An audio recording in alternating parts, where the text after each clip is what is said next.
Dubai is a shining metropolis of towering skyscrapers, rich resorts, and new technology. But beneath the wonderful appearance, the city finds itself facing an ancient force beyond human control. How could a city that's so good at controlling nature find itself overwhelmed by its anger?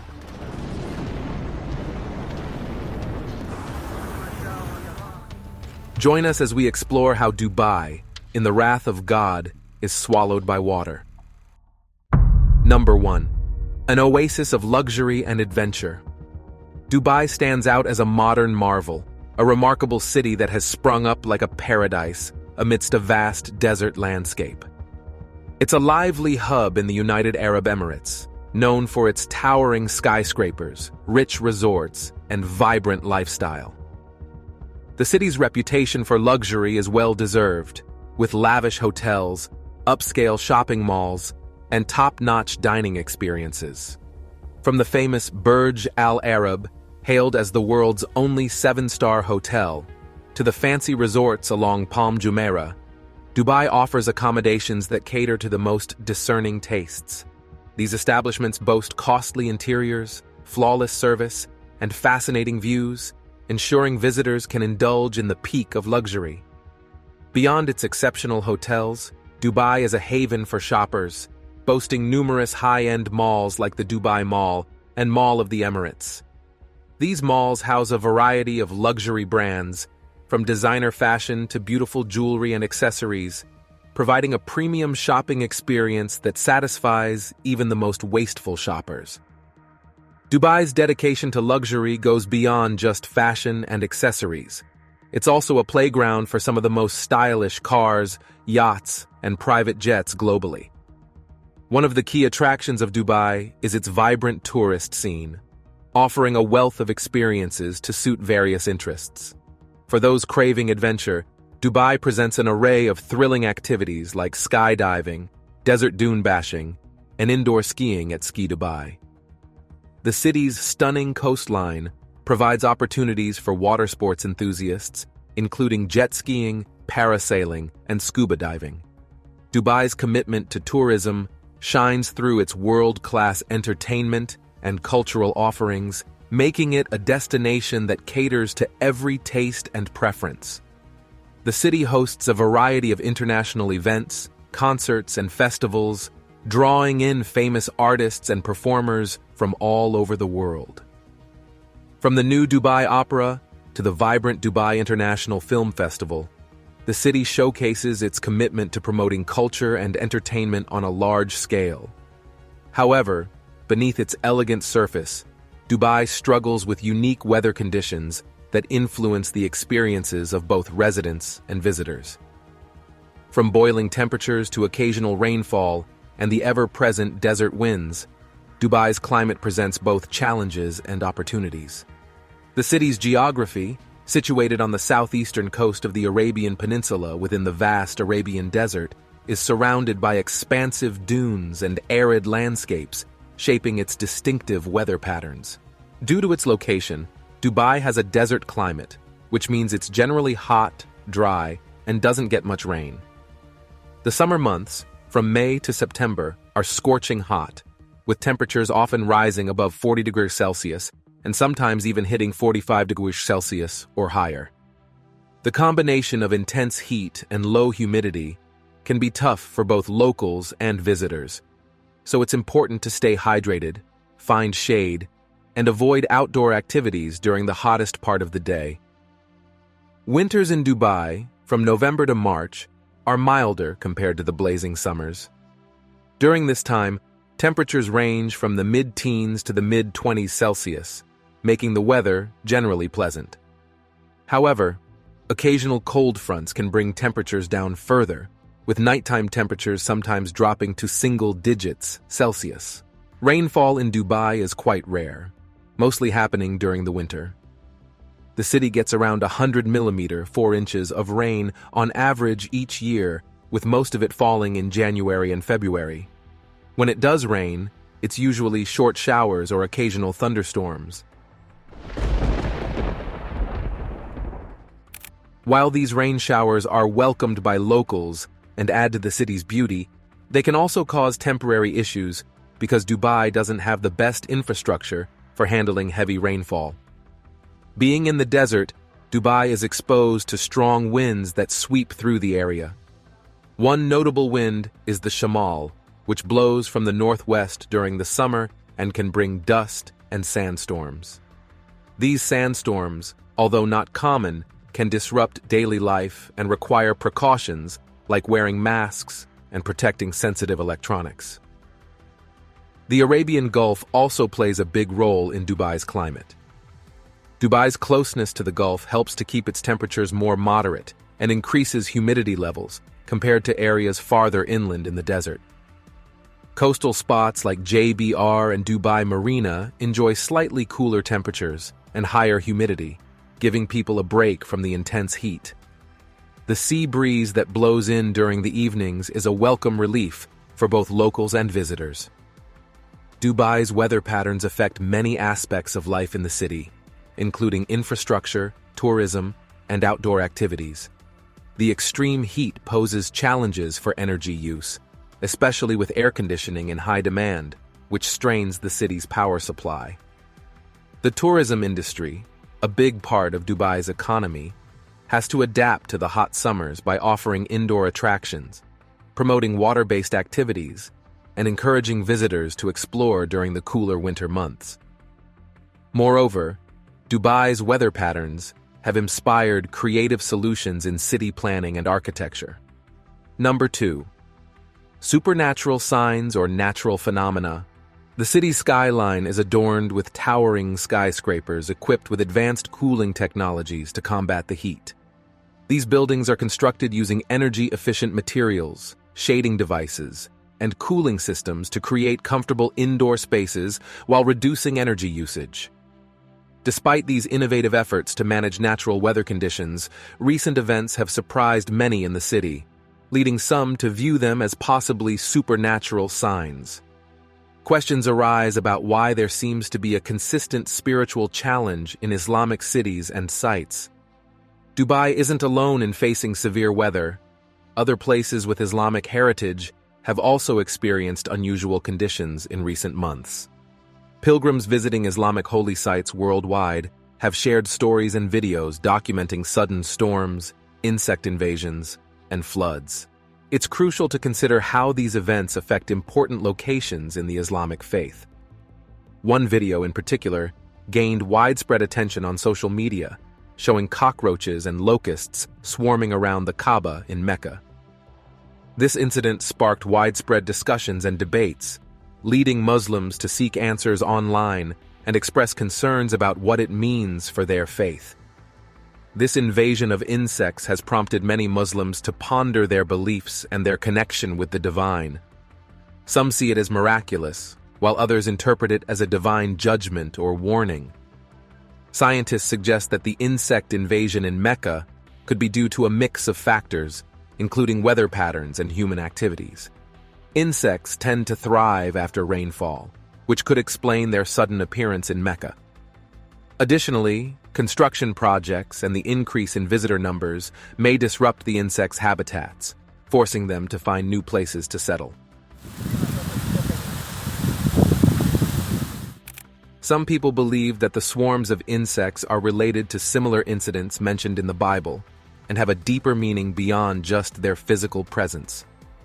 For example, in the story of the 10 plagues sent to Egypt in the book of Exodus, locusts are associated with divine wrath and destruction.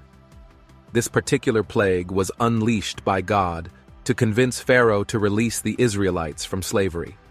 It was a powerful demonstration of the consequences of Pharaoh's stubbornness and refusal to obey God, despite witnessing previous plagues. Throughout these events, God showed patience, giving Pharaoh numerous chances to change his mind and free the Israelites. The mention of locusts appears again in the book of Joel, where they symbolize devastation and the urgent need for repentance. The image of a locust invasion serves as a metaphor for the destructive impact of sin and disobedience, urging people to turn away from wrongdoing and seek forgiveness from God. Similarly, in the book of Revelation, locusts symbolize devastation and serve as a warning for humanity. They prompt us to reflect on the destructive nature of sin and emphasize the importance of taking responsibility for our actions. These mentions of locusts in the Bible highlight the consequences of disobedience and underscore the need for personal accountability and repentance. In Revelation 9, the locusts described aren't real bugs, but symbolic figures in a prophetic setting. The writer John says these locusts were told not to harm the grass of the earth. The term earth could mean different things, from a specific place like Israel to a bigger area or even the whole world. So the damage caused by the first trumpet might be limited to a certain region where all the grass gets burned up. The mention of grass could mean both actual plants and, symbolically, people and animals. In this symbolic picture, the locusts are shown as a group with a leader on a specific mission. They're ordered not to harm anything green, which symbolizes life, health, and vitality. The green trees might represent people in power, while the green grass stands for the general population. The mention of other green things hints that this might also include animals. However, it's essential to understand that this interpretation is speculative, and it's hard to be certain about the events described. The following contrasting words state that the locusts are instructed not to harm those who do not have the seal of God on their foreheads. Locusts are natural creatures that usually eat green vegetation, so for them to refrain from doing so goes against their nature. This suggests that the locusts are commanded to act differently from their usual behavior. The seal of God, mentioned earlier in the book of Revelation, was associated with the sealing of the 144,000 of Israel, placed on their foreheads, indicating that this group is being referred to again. From these passages, it seems that the trumpet judgments described in Revelation are focused on the land of Israel. Some among the Israelites have been redeemed by Christ, while those who haven't are targeted by the locusts, possibly because the sealed individuals are Jewish believers in Christ. The fact that these locusts don't harm the entire population of Israel, believers or unbelievers, implies that they are protected. This suggests that even those who haven't yet believed in Christ can find grace and protection during this time of trial. However, the locust invasion in Saudi Arabia does affect religious activities in the region. Saudi Arabia, home to the holy cities of Mecca and Medina, has implemented measures to minimize the impact on religious activities, ensuring pilgrims can perform their rituals without major disruptions. While the locust invasion may present temporary challenges, the Saudi authorities are committed to ensuring the safety and well-being of the pilgrims, working diligently to control the invasion and provide a conducive atmosphere for religious activities. Since the biblical accounts of locust swarms can be seen as signs calling for divine intervention and urging humanity to repent and turn to God, it's crucial to remain vigilant and engage in spiritual reflection in the face of the recent flood in Dubai. Number 3. Reflections on divine wrath. As the first raindrops touch the dry ground, a feeling of amazement spreads through the air. How could a city that has mastered manipulating natural elements, from making artificial islands to cooling the outdoors, be so shaken by nature's force? In the following hours, the full might of nature's power is revealed in the Dubai sky.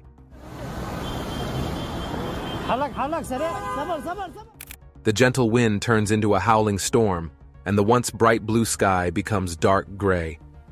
The air thickens with anticipation as Dubai, a city proud of its control over the environment, watches its skies descend into chaos. Then, the rain begins. Not a light sprinkle, but a relentless deluge. The city's roofs and streets were hammered relentlessly by heavy raindrops, an unusual occurrence for a desert accustomed to dryness. Suddenly, the landscape transformed as floodwaters engulfed the once dry terrain, similar to scenes from fairy tales. Streets that bustled with life mere moments ago now lay mysteriously silent as people sought refuge from nature's sudden assault.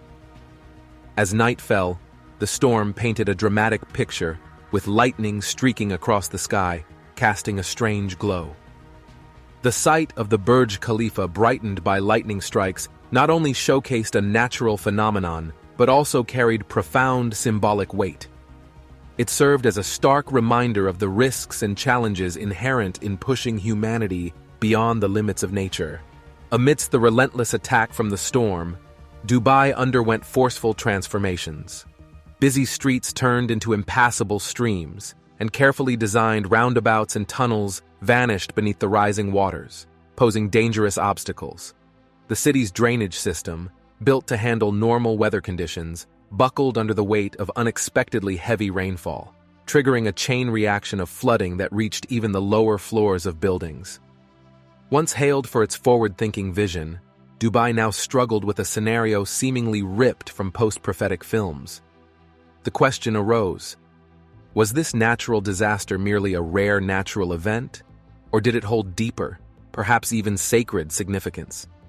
Throughout human history, natural disasters have often been interpreted within a broader context, with some viewing them as messages or warnings from supernatural forces. This belief is widespread across many religious traditions, where natural occurrences are seen as reflections of divine will or the consequences of human actions.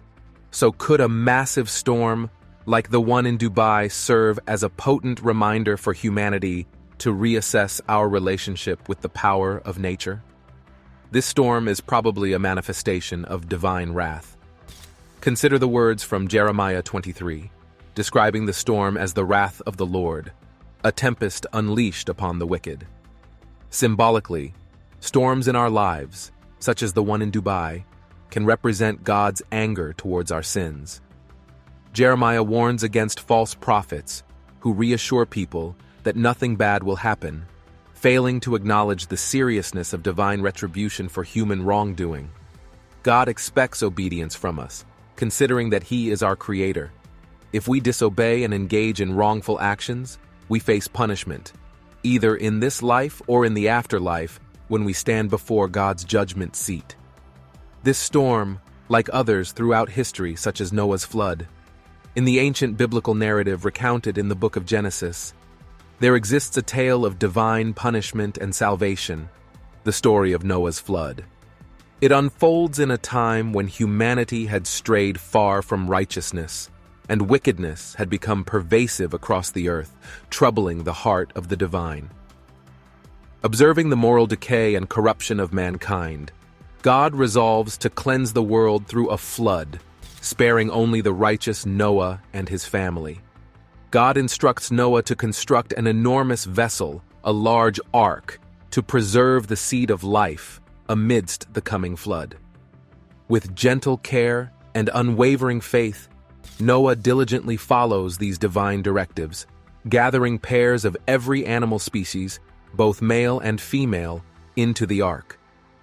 As foretold, heavy rains descend upon the earth for 40 days and nights, swelling the rivers and covering the land. The floodwaters surge, engulfing everything in their path, leaving behind emptiness and destruction. Yet within the safety of the ark, Noah, his family, and the multitude of creatures sheltered there remain unharmed, protected by the grace of God. For many months, the ark floats upon the vast expanse of water, the only refuge amidst the engulfing sea. Eventually, as the waters begin to dry up, the ark comes to rest upon the mountains of Ararat, signaling the end of the cataclysmic flood. Noah, ever vigilant, releases birds, a raven, then a dove, to gauge the subsiding waters until the dove returns bearing an olive leaf, a symbol of hope and renewal. Emerging from the ark, Noah and his family witness the transformed world, cleansed and purified by the purging waters. God, in His mercy, establishes a covenant with Noah and all of creation, vowing never again to unleash such devastation upon the earth. As a sign of this sacred pact, the rainbow graces the heavens, a vibrant spectrum of colors serving as a reminder of God's promise and enduring love for humanity.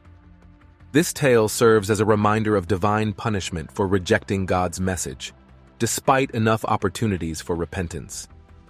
This punishing storm, similar to storms in other religious narratives, is not a random occurrence, but determined by the Creator. Number 4. Smart lessons from history. History is filled with examples of such storms sent as a form of punishment, as described in verses in the Bible and Quran. They serve to make people taste the consequences of their actions and the disgrace of straying from the path of guidance. In summary, while natural disasters may seem like random events, they often carry deeper spiritual implications, reminding humanity of the consequences of our actions and the importance of following divine guidance. So, a severe punishment struck them as a result of their actions, as mentioned in the Quran. These punishments are divided into 2 categories, both of which Pharaoh and his people experienced. The first type, partial punishment, doesn't destroy a community. Rather, it aims to urge those who have turned away from God's message to reconsider, providing them with more chances to mend their ways. When Pharaoh and his followers rejected the message of Moses, God sent them partial punishment, as described in Quran 14. Despite witnessing various signs, they remained stubborn and defiant. However, when faced with calamity, they expressed a desire to repent and seek guidance. Yet, as soon as the punishment was lifted, they withdrew their promises. Failure to heed these partial punishments leads to the next phase, final punishment. When a community knowingly disregards clear signs and guidance, it enters a dangerous state. By ignoring and forgetting the warnings of partial punishments, they make themselves ripe for the ultimate punishment, leaving no room for redemption. For those who persistently reject God's love, mercy, and message despite numerous opportunities for change, the purpose of this final punishment becomes clear. Life is a test, designed to determine who excels in good deeds. When a community consistently refuses to change, despite ample warnings, the test loses its purpose. Thus, when Pharaoh and his people persisted in their disobedience, God decreed their final punishment, leading to their demise. Imagine witnessing the moment when they stand before the blazing fire, yearning to turn back and embrace the signs of their Lord, longing to join the believers. But even if they were given another chance, they would return to their forbidden ways, proving themselves to be dishonest, according to Quran 6.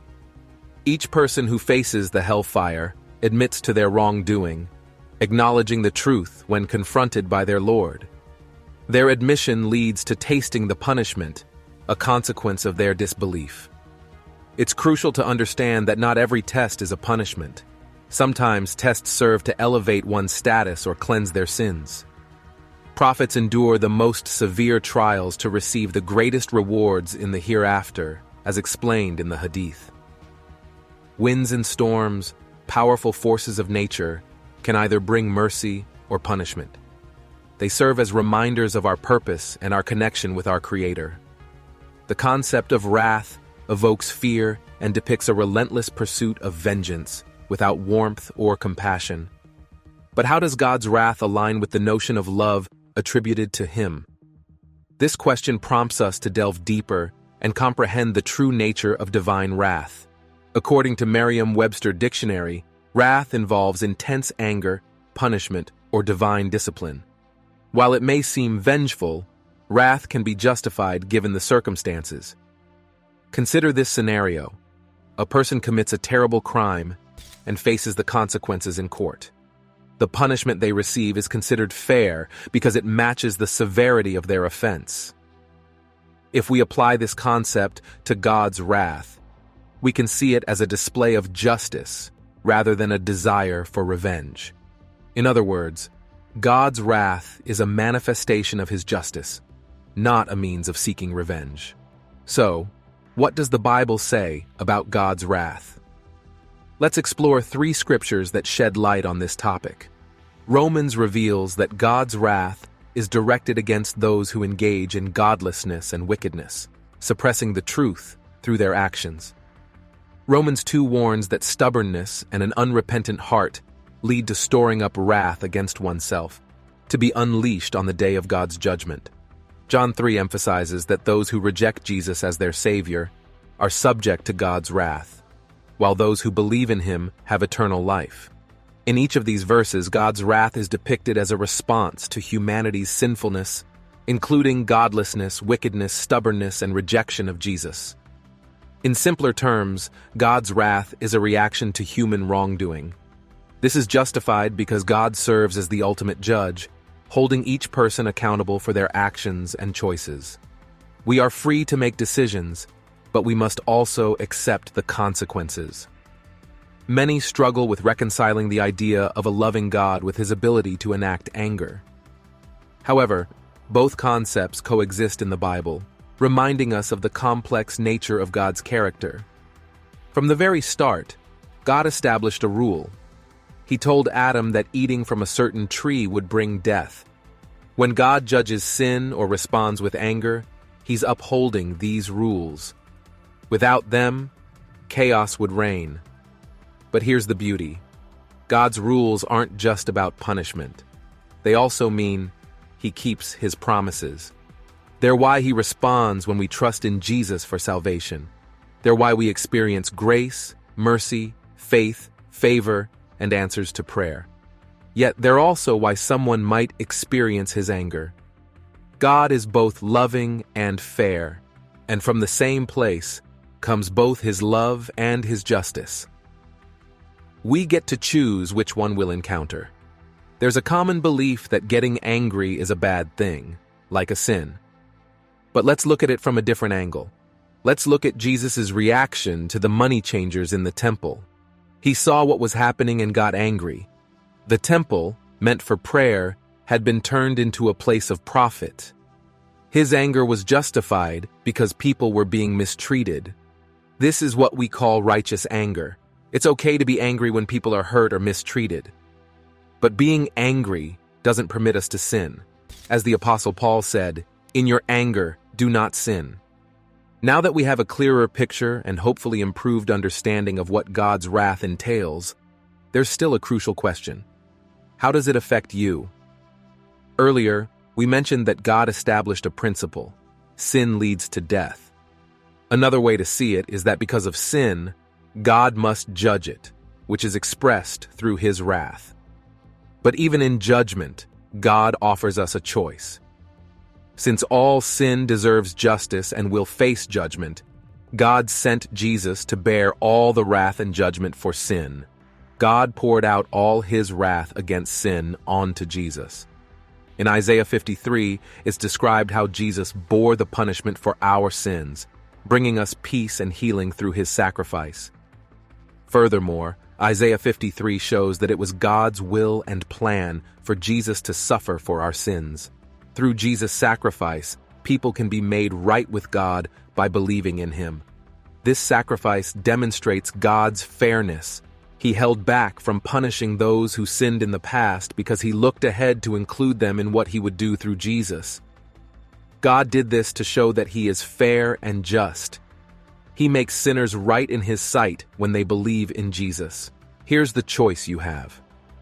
You can accept Christ as your substitute, and through Him, find that the full judgment for your sins has been paid.